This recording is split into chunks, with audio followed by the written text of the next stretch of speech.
Hello, it's Phillip Taylor from Richmond Green Chambers speaking. I'm looking at a book this morning. It's this one. It's Blackstone's Counter-Terrorism Handbook. It's a very light book, 700 pages, but it's very much for the operational police officer and those involved in this sort of work.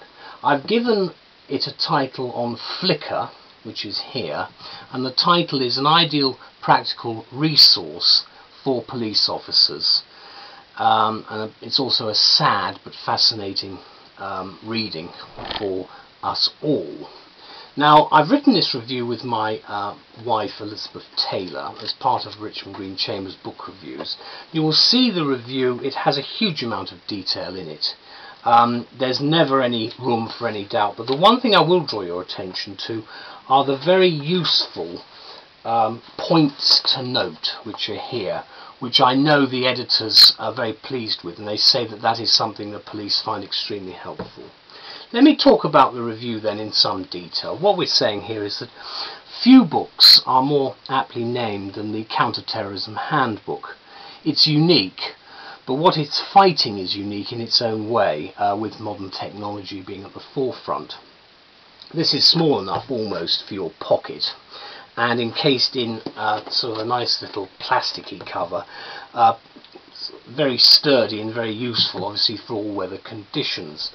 And in 700 pages it delivers detail packed with clear, pertinent and rigorously researched information and guidance on this vexed subject, which has emerged, of course, as one of the most serious threats to life and limb in our free society at the moment.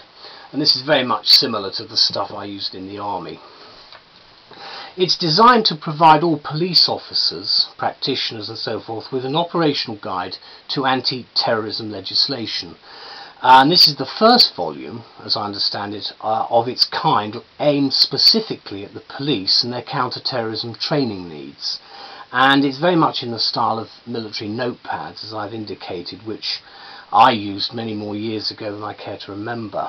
And in those days state resources, of course, were much more limited. But there again, it was a rather more straightforward issues that we had to deal with in combat intelligence and things like physical security, policing and planning. The handbook contains chapters on the counter-terrorism operational framework, the national structures and strategies, and the role and functions of key agencies. A lot of this information is in the public domain. Many people probably don't realise it, but it's all there if you look for it.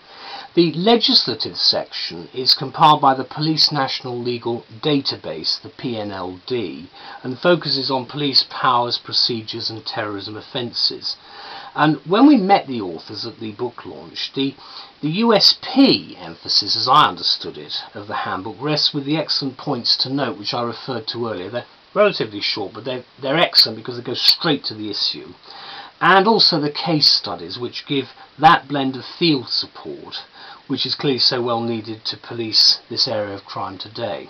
And we are talking about crime, even though the word is terrorism. It is crime. Let's get that absolutely clear.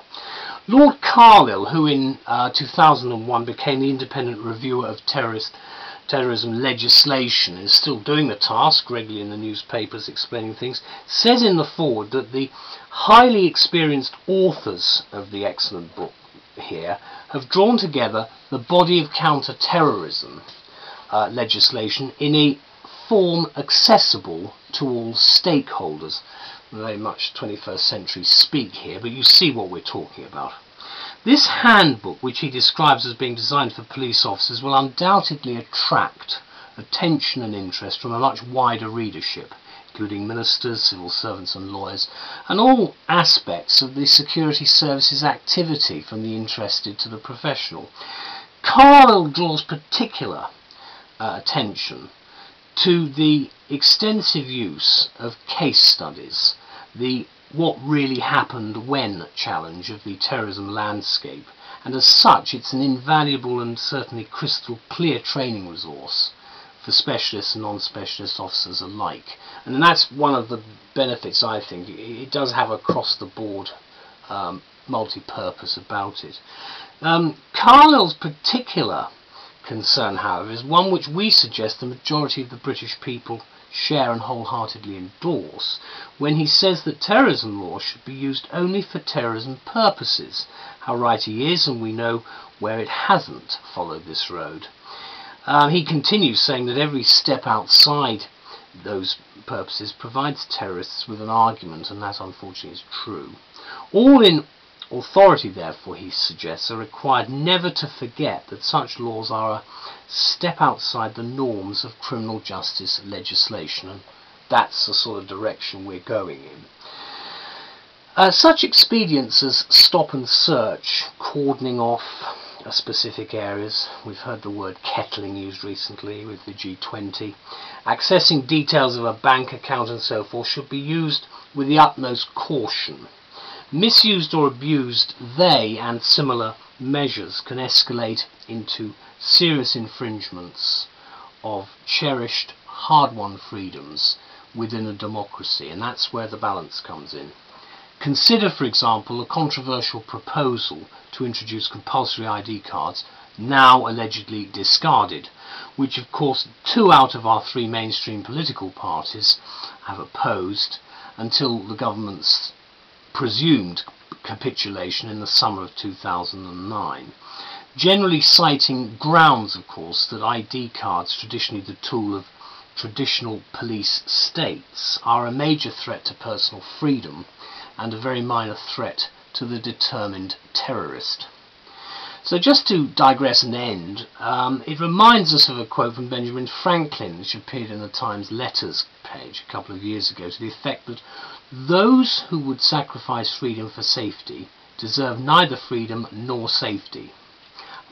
We think Ben was right, and as the problems of terrorism affect us all, we can safely recommend this fascinating and authoritative handbook, not just to the professionals involved, but to the general reader as the ideal resource for modern physical and covert security issues in the modern world. It's a light book, but it's a heavy read, and it's very, very useful for today. Thank you very much. Bye-bye.